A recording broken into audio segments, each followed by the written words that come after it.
What is going on, everybody? Welcome back. It is Dog Talk with your host, Holden. Glad to have everybody back here with us as we get ready for another show today following the big win over Tennessee this weekend, 27-13. We got a lot to get to. We are back up and running on YouTube here. If you guys are watching, you see I am wearing my Alabama jersey. Hope that's not too much of a problem for you guys. I just wanted to change it up a little bit through this episode. What a weekend of college football. What a weekend of watching the Georgia Bulldogs take care of business and prove and show why they are the number one team in the country and why they should have never doubted it. Never should have doubted the fact that they were the number one team in the country. They come in here and prove it this weekend, and we're going to break it down. We're going to give you the recap of this Tennessee game. Tennessee coming in all week talking a bunch of smack. If there's anything I learned from 2017 Auburn, you don't talk it. Just don't talk it. Let it play itself out after the game. Then we can talk all about it that you want to. And that's what we're going to do here. Georgia, big win. Big win at the house, 27-13. What an atmosphere. What a game. There's so much. Everything about this weekend was awesome when it came down to Georgia football.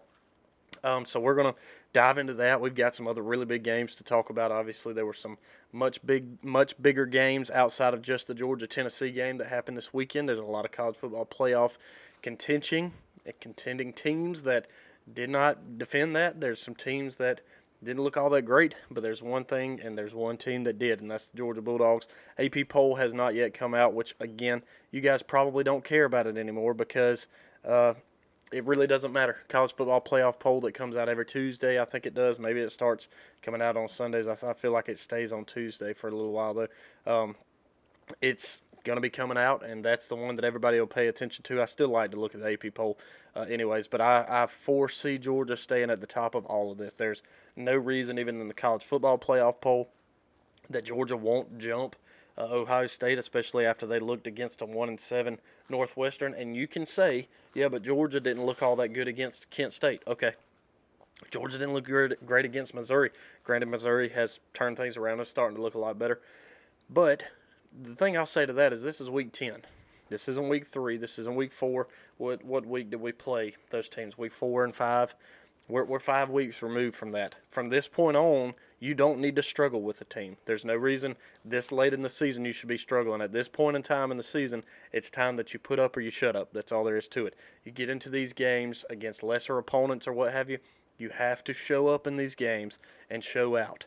The later you go in the season, you shouldn't be struggling. At the beginning of the season, week 3 through 5, 6, stuff like that, you're still trying to figure things out. Injuries happen. Trust me, if Georgia doesn't know anything, we know a thing or two about injuries because we are battling it right now.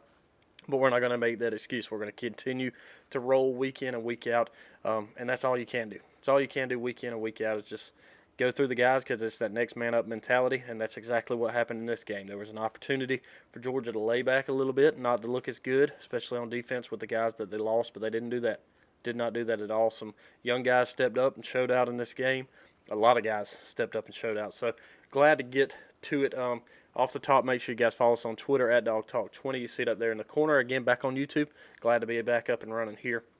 Also over on Instagram, the same thing as well, if you guys want to check it out there. But without further ado, let's jump straight to it. So Dogs on top, as we said there, 27-13. Man, all my numbers just kind of completely jumped off the page at me here. Anyways, Dogs on top, 27-13. What a great football game, great atmosphere. Kirby Smart called for it. He called for the atmosphere to be loud and ruckus, and it was that. I saw a lot of Tennessee fans, a lot of Tennessee haters and things like that. They were coming out saying, Sanford Stadium's not that loud. We're not worried about it. I think even a coach came out and said that Tennessee was going to hang 50 on them, that the stadium noise isn't going to make that much of a difference. Oh, it did. Oh, it did. Full show, it did. Penalties in this game, 9 of them. 9 of them for Tennessee. Georgia still had 6 for 60, and a couple of those came later in the game at some pivotal moments where Georgia really could have already had the game put away, and unfortunately that didn't happen in some situations. But at the end of the day, it didn't matter. Did not matter. We're going to break down the keys coming up here in just a minute, but Georgia starts this game off, looked really good, stops Tennessee on their first drive of the game. And then we fumble the ball. We turn them around and actually fumble. But I guess we technically got the ball first, fumbling it. We stop them on the first drive to hold them just to a field goal, which to me that was a win because that's a great opportunity when Tennessee has good field position to drive down the field very easily as fast as they move and as fast as we talked about that coming into this game. Tennessee is a very fast-paced team. They're a very high-potent offense, and Georgia stopped every single bit of that all night long. It wasn't until 4 minutes and 15 seconds left in this football game before Tennessee found the end zone. Before they found the end zone, if you asked anybody about that before, including myself, I picked this game 38-31. I thought Tennessee would score. I thought this was going to be a pretty even matchup, and that I felt like Georgia would take care of the business in the fourth quarter, and that defense would stand up. That defense stood up this entire game. They had a short field there off of a fumble from DeJohn Edwards that was punched out, and I thought they had a good opportunity to drive right down the field, and that's when we knew immediately not only was the crowd going to be a factor, but so was the Georgia defense, and they locked it down. Held them to a field goal there. Georgia turns right around and drives down the field and scores, making it at that point 7-3. Gets a stop again on defense and turn around and do it again with another huge touchdown to Lab McConkey, connecting from Stetson Bennett. Stetson Bennett played with his head on fire in this game. He did not know coming into this one, though, that apparently some Tennessee fans had actually got his phone number. And after Stetson scored on that first touchdown there from a 13-yard run, you see him, putting his hands up like a phone. That was pretty funny. Kind of crazy to think that fans had got his phone number and they were just calling him all night long. Kind of a wild thing to think about there. But nonetheless, Stetson does score, and then it connects with Lab McConkey on a huge touchdown as well. And then I can't remember if it was before the McConkey touchdown or after this, that Brett Thorson with a massive punt for like 75 yards to pin Tennessee to their one before Georgia got a safety. Very controversial call in this game. Georgia sacks Hendon Hooker in the end zone. Jalen Carter with the forced fumble as Hendon Hooker's trying to pass it. Ball's dropped. Offensive lineman picks it up for Tennessee, and he's literally laying completely flat in the end zone, trying to stretch his arms out of the end zone.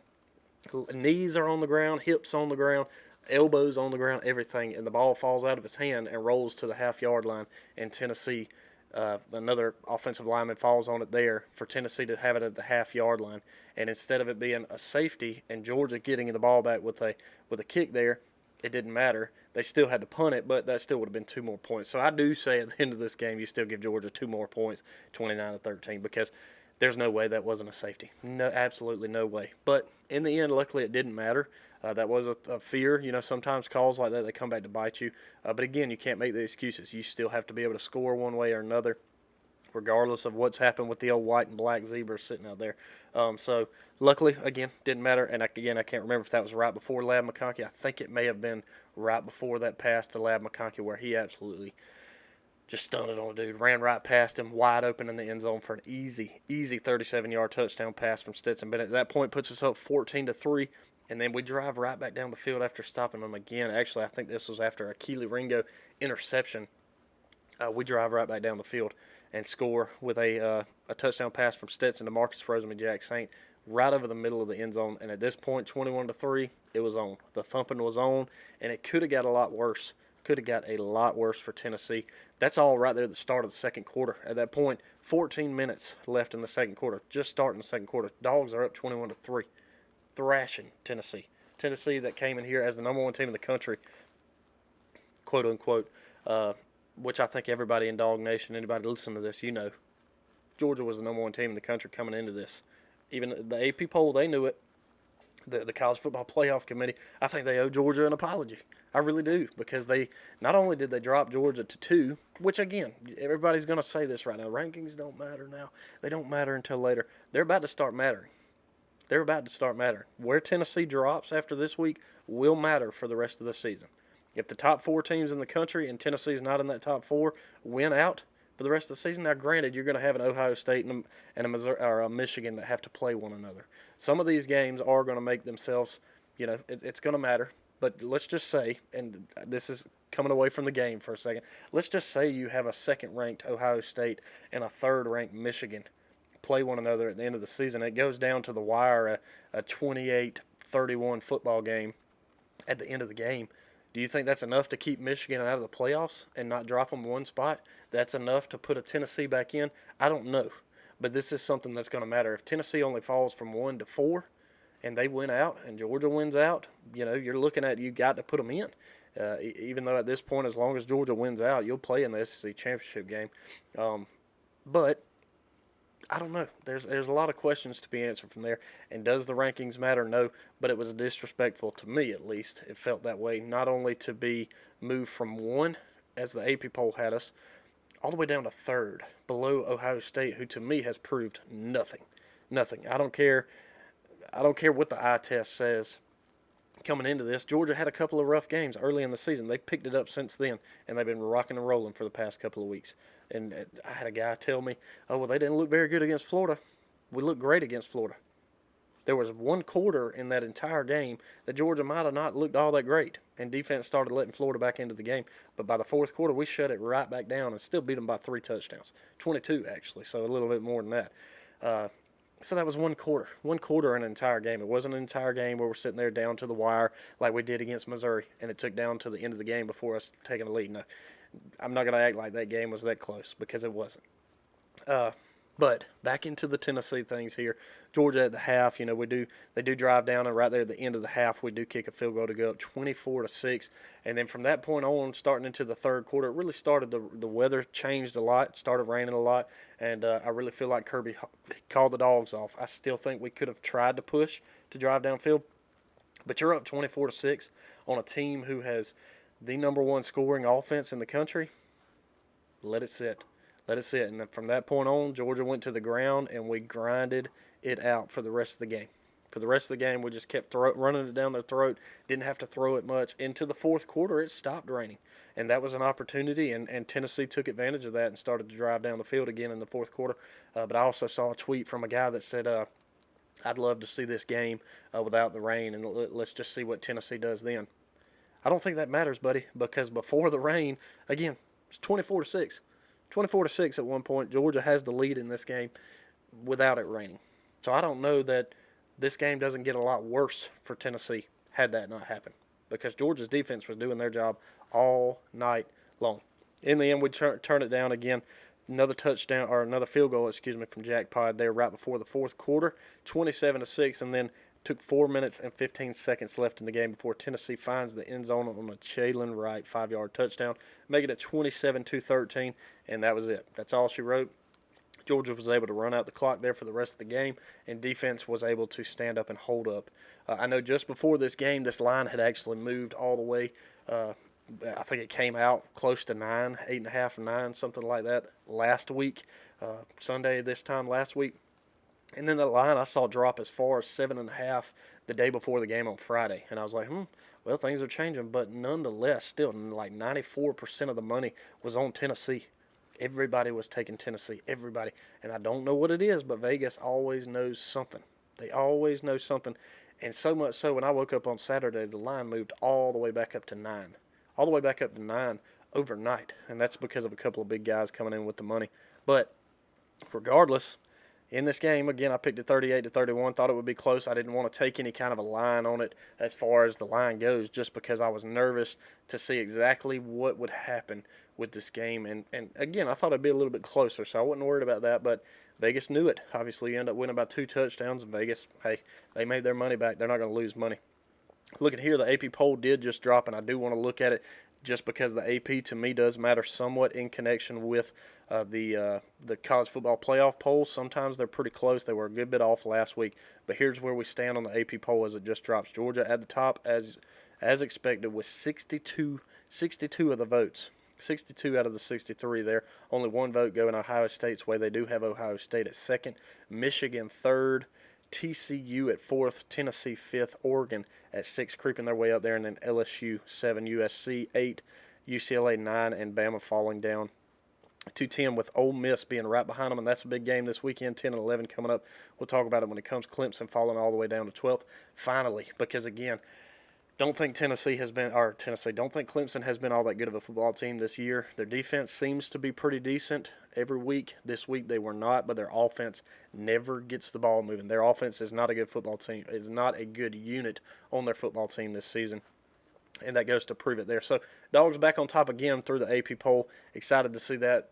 Expected to see that. We'll see what the college football playoff poll thinks when that time comes. Don't think that it would be any different. If I think I put up my top 4 last week. If I had it, I'd say Georgia is 1, Michigan's 2, Ohio State 3, TCU 4, and then Tennessee right there on the outside looking in. Again, because I think Tennessee could beat TCU. I think Tennessee could beat Ohio State. I don't know about Michigan. Michigan's looked really good this year.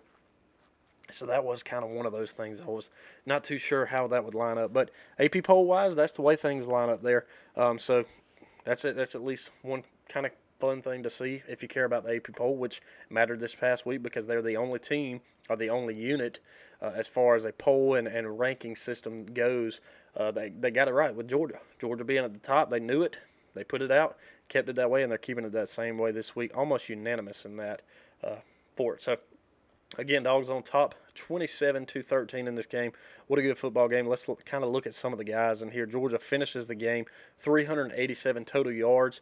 Tennessee only 289. Georgia held to some of the least amount of yards in a game. So credit out to Tennessee's defense somewhat, especially this second half when it did get rainy. Georgia really stopped moving the football, only gaining about 81 yards in that second half compared to Tennessee's 150 yards in that second half. Tennessee did outscore Georgia as well, 7-3 in the second half, but it didn't matter because Georgia outscored them 24-6 in the first half. First half stats in this one: 306 yards for Georgia compared to 139 for Tennessee. Again, like we just said, Georgia ends up with 387 on the night. They end up with 289. That's the two differences in it. Stetson at the half, 15 for 21, 226 yards, 3 total touchdowns, 1 on the ground, 2 in the air, and Hendon Hooker was 12 for 16, 88 yards, 1 interception. He does end the night 23 for 33, 195 yards with that 1 interception. Stetson only threw the ball 4 more times for the rest of the game and only gained, like 30 more yards through the air, through 2 more completions for the rest of the night. So was a little bit indifferent as far as that goes. We really took the air out of the ball for that second half, and rightfully so. Again, when you're beating a team who has the number 1 offense in the country, at that point, run the clock. Run the clock. Stop them from having the ball. You can't really throw the ball anyway, so try to protect it the best you can on the ground. Again, we fumbled it a couple times in this game. They threw an interception. They also fumbled it a couple times because of Jalen Carter, who made such a big difference in this game. And one of the other conversations that was coming into it is Georgia might, and I said this, Georgia is not necessarily a sacking football team, but we are a pressure you, get in your face defense. And I said that was going to be one of the keys, which will transition us straight into the keys to the game for this week. One of the keys to that was we got to affect the quarterback and create turnovers. So let's jump to the keys of the game. We'll start offensively, even though we're talking about defense there. Offensively, the keys were we cannot have turnovers in this game.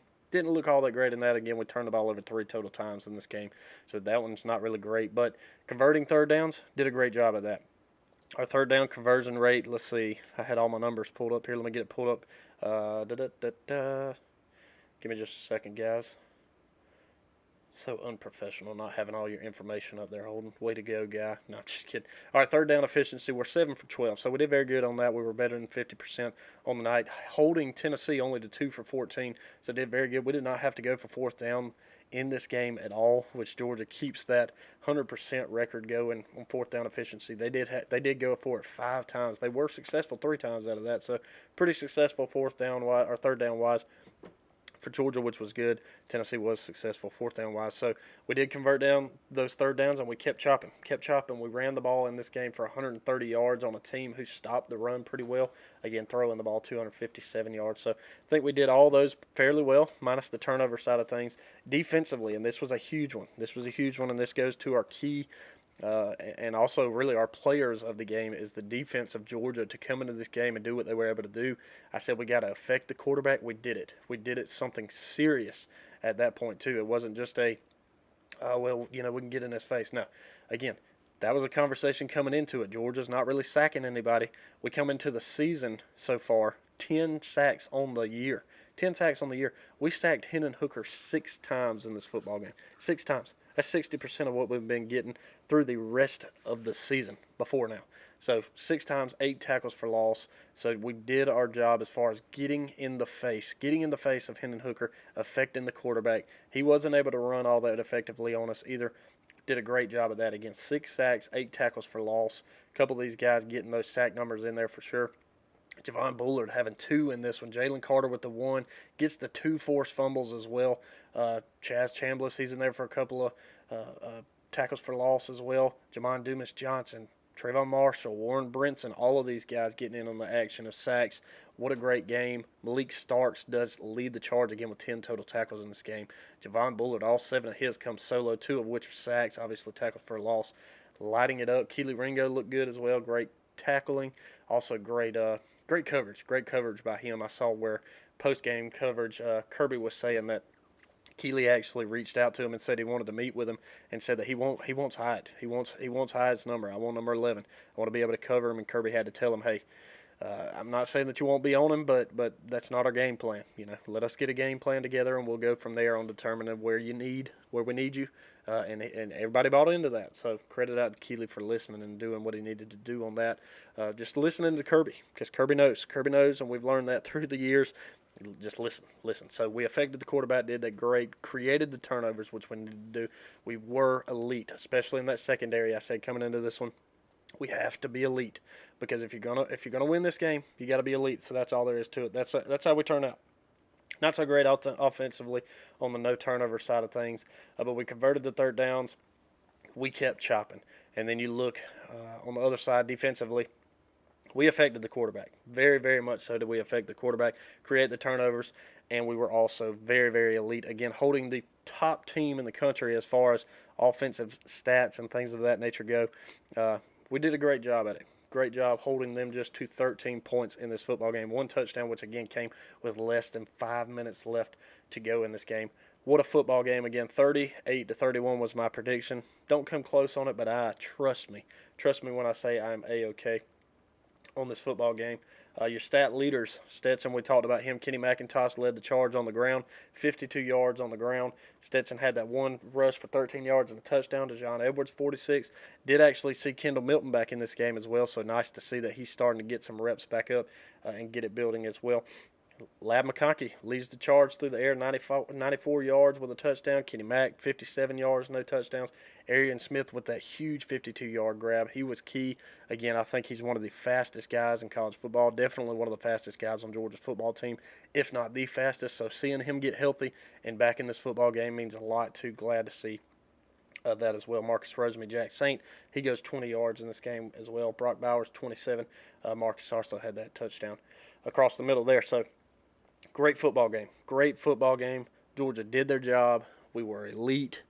So excited to see this. There was so much talk coming into this game. I wasn't really nervous, oddly, coming into this game. I never really had nerves, and I think a lot of that is because the College Football Playoff Committee put us at third, and it was like, oh, it's one thing if you'd have put us at second. Maybe I could have understood that, but the fact that you put us at third, that just lit a fire more under me. And it doesn't matter. I'm not on the field playing. Lit a fire more under me where I wasn't concerned, because I knew Kirby was going to take that to heart. He was going to let the players know it as well. Hey, they don't think you're the best team in the country. You're not. So you got to go out there and prove it. You want to prove it, you do it on the field, and then you show them who the number one team in the country is. And Georgia did that, 27-13 over, at the time, number one Tennessee, and the Dawgs back on top now. So glad to see that. Let's look at some of the other big games around the country, because there were some very, very, very big football games around the country this weekend, and some of which came in the SEC.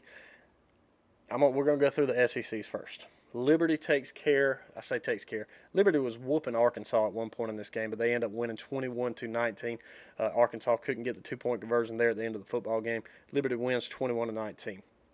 Then you get Auburn and Mississippi State. Mississippi State rolled away with this game, and then Auburn comes screaming all the way back after firing Brian Harsin this past Monday. Cadillac Williams taking over there at coaching position. Mississippi State, like 25 block punts this year? We had it last week against Syracuse, but... Okay, evidently I got some sound playing, so you guys just bear with me, and I'll try to stop the sound. It's the only bad thing about some of these. But anyways, so back to it here.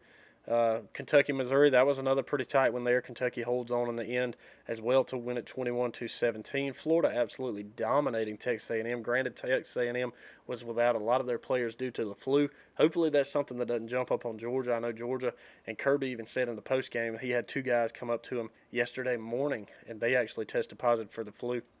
So they were actually out in this game as well. So that's something to remember there as well.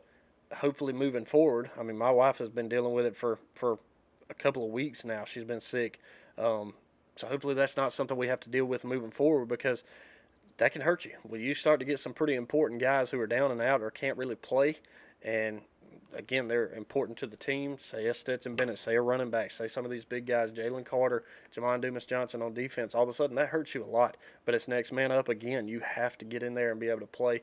And I know SEC championship game last year, Georgia Tech last year, I think Georgia was battling that. So hopefully we can get past that and that not affect the team too much coming into these next few games. We got Mississippi State coming this weekend, so that will matter a little bit as we go forward. But Florida does take care of Texas A&M, 41-24. South Carolina, Vandy gave them everything they could, but South Carolina pulls it out 38-27. And then the big one in the nightcap, Alabama falling to LSU, the second loss of the season for Alabama.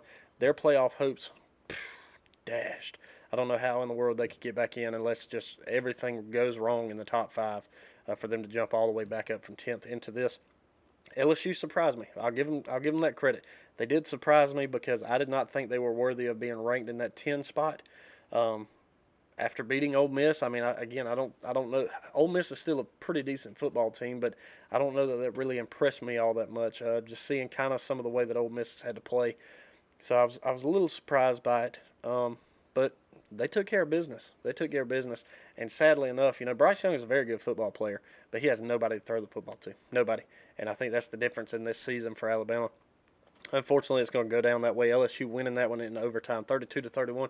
Credit out to Brian Kelly, because you got to have some nads about you to go for two right there at the end, and he did. He laid them on the table, and that's all there was to it. And we'll jump into some of the picks, at least through the SEC real quick from this week. A lot better this week. Took Georgia over Tennessee, didn't take the spread. Did take South Carolina over Vandy -6.5. That hits a 3-0 start. Thought Mississippi State was just going to walk right on out with it and keep my coverage on the spread there. They didn't, so I ended up going 1-1 in that game. But that's still 4-1, and then Alabama falling to LSU. I thought it might be a little bit of a rebound, especially after the bye week last week. It's been nice not having to hear from them, and all of a sudden we're not going to hear very much from them moving forward. So I end the night 4-2, overall 38-29-2. So, that's what it was. So not too bad on the picks this week, but we'll take it what it is. Some of the other really big games around the country as well that are probably scrolling across the bottom there. Clemson, number 4, Clemson falling to Notre Dame 35-14. And again, some of these are just big games. Ohio State barely taking care of Northwestern 21-7. Michigan throttling Rutgers 52-17. TCU getting by Texas Tech 34-24. Oregon waxing Colorado 49-10. Again, love to see them continue to win. USC squeaking it by with California 41-35. UCLA taking care of business against Arizona State 52-36. So that's kind of how some of those things wrap up. Ole Miss, the last win they had was against Texas A&M 31-28. Not a very big win there. They got a big one coming up this weekend against Alabama. So that is what it is. We've done our dogs of the week, again, which just goes out to that Georgia defense. Right now, after this past weekend, Georgia on the line, 11th in the country at points per game offensively, defensively, second in the country, holding teams to 10.8. And again, number 1 in the AP poll, and we'll continue to see if that number sticks, which I fully believe that it will. Because, again, I just think Georgia's defense used to win championships. And I think that's going to continue to be the same trend as we move forward with Georgia's defense. I think Georgia lines up in a very good position to be able to move forward throughout the rest of this season. You got Mississippi State, which we're going on the road to this coming weekend. We head to Lexington after that against Kentucky. And then you get Georgia Tech at home to end the season, which is a big one. Not the Georgia Tech game necessarily, but these last couple of games, like we said at the preseason, the end of this schedule is going to be the one that shapes up the toughest when you have Florida, even though it's neutral site in Jacksonville. Obviously, Tennessee coming to us. I told you guys, probably started the season November 5th. You better circle it. Definitely a few weeks ago, it was, hey, this is the biggest game of the week, year for Georgia. Might even be, some called it the game of the century. And it may have turned out that the Alabama-LSU game ended up being that. But nonetheless, this second half of the season is the toughest. You're on the road at Mississippi State. You're on the road at Kentucky. Just like Kirby told you yesterday, atmospheres matter. Playing on the road in the SEC is tough. Sanford Stadium did that. Sanford Stadium showed you that playing on the road is tough. They made it a loud atmosphere. Mississippi State's going to do the same thing with the number 1 team in the country coming. Kentucky the week after that in Lexington, they're going to do the same thing when that time comes.